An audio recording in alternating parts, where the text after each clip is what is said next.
ദൈവനാമത്തിന് മഹത്വം ഉണ്ടാവട്ടെ. നല്ലൊരു പ്രഭാതത്തിന്, നല്ലൊരു ദിവസത്തിനായി നന്ദി പറയുന്നു.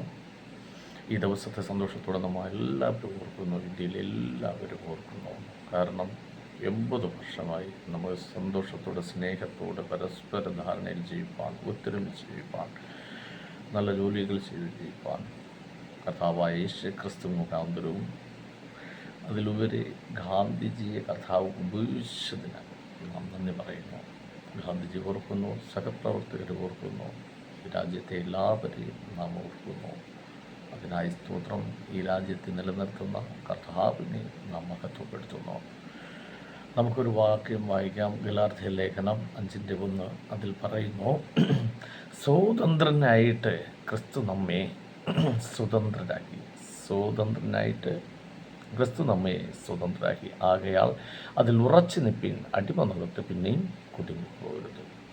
എന്ന് വെച്ചാൽ പാപത്തിൻ്റെ അടിമത്തത്തിൽ നിന്നും, ന്യായപ്രമാണത്തിൻ്റെ ശാപത്തിൽ നിന്നും ക്രിസ്തു തൻ്റെ ക്രൂശി മരണത്തിൽ നമ്മെ വിടുവിച്ചു. ക്രിസ്തു നമ്മെ ക്രൂശി മരണത്തിൽ വിടുവിച്ചു. ഇനി ഇത് നമ്മെ ദൈവമായി അടുപ്പിക്കുന്ന ജീവൻ്റെ സ്വാതന്ത്ര്യമാകുന്നു. ഇന്ന് നമ്മൾ ഇന്ത്യയിൽ സന്തോഷത്തോടെ, ഈ രാജ്യത്തിൽ നാം സ്നേഹത്തോടെ ജീവിക്കുന്നത് ആ രാജ്യത്തോടെ ഒരു അടുപ്പമുള്ളതുകൊണ്ടാണ്. പക്ഷേ കർത്താവിൻ്റെ ക്രൂശീകരണ മരണം കർത്താവിനോട് സ്വതന്ത്രനായിട്ട് ജീവിക്കാൻ വേണ്ടിയാണ്. അതുകൊണ്ട് കർത്താവ് ഇങ്ങനെ പറയുന്നു, നിങ്ങൾ ജാഗ്രതയുള്ള ജീവിതം, നമുക്കൊരു ജാഗ്രത ഉണ്ടാവണം. ഇന്ത്യയിൽ നമ്മൾ ജീവിക്കുമ്പോൾ പട്ടാളങ്ങൾ നമുക്ക് വേണ്ടി ഒത്തിരി സൈന്യമുണ്ട്. ജാഗ്രതയോടെ നമ്മൾ പരിപാലിക്കുന്നത് പോലെ നാം പ്രാപിച്ച സ്വാതന്ത്ര്യത്തിൽ നിലനിൽപ്പാനും നാം എല്ലാവരും, വിശ്വാസികളെല്ലാവരും ജാഗ്രത പുലർത്തണം.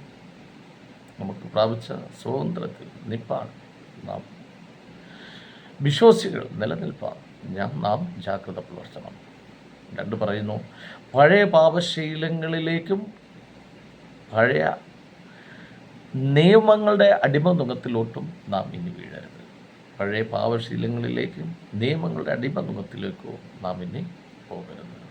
കർത്താവായ യേശു ക്രിസ്തു തന്നിരിക്കുന്ന കൽപ്പന പ്രമാണം ജീവിപ്പാൻ സ്വർഗം നമ്മെ സഹായിക്കട്ടെ.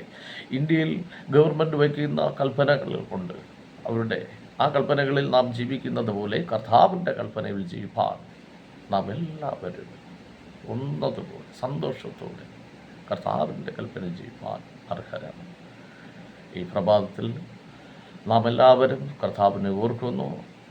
അതിലുപരി സർവശക്തനായ ദൈവം നമുക്ക് ഇന്ത്യയിൽ സ്വാതന്ത്ര്യത്തോട് ജീവിപ്പാൻ ഒരുക്കിയ ആ ദിവസത്തെയും നാം സന്തോഷത്തോടെ ഓർക്കുന്നു. എല്ലാവരെയും ദൈവം അനുഗ്രഹിക്കുമാറാകട്ടെ. വീണ്ടും അടിമനുഖത്തിൽ പോകാതെ, വീണ്ടും പഴയ പാപത്തിലോട്ട് പോകാം. നാം എല്ലാവരും ക്രിസ്തു എന്ന ആ സർവശക്തനായ ദൈവത്തിൻ്റെ ആ സ്നേഹത്തിൽ വസിപ്പാനും സർവശക്തനായ ദൈവത്തിനോട് കൊണ്ട് ജീവിപ്പാനും ഒരുക്കിയ നല്ല വഴിയിൽ കൊണ്ട് ജീവിപ്പാൻ സ്വർഗം സഹായിക്കുകയും, ക്രിസ്തു നമുക്ക് വേണ്ടി ഒരുക്കിയ സ്വാതന്ത്ര്യമാണ് നിത്യത, കർത്താവിനോട് ജീവിപ്പാൻ. അതിനെ ഓർത്ത് സന്തോഷിക്കട്ടെ. ഈ സ്വാതന്ത്ര്യ ദിനത്തെ ഓർത്തും സന്തോഷിക്കട്ടെ. യേശുവിൻ നാമത്തിൽ തന്നെ പിതാവേ, ആമേൻ.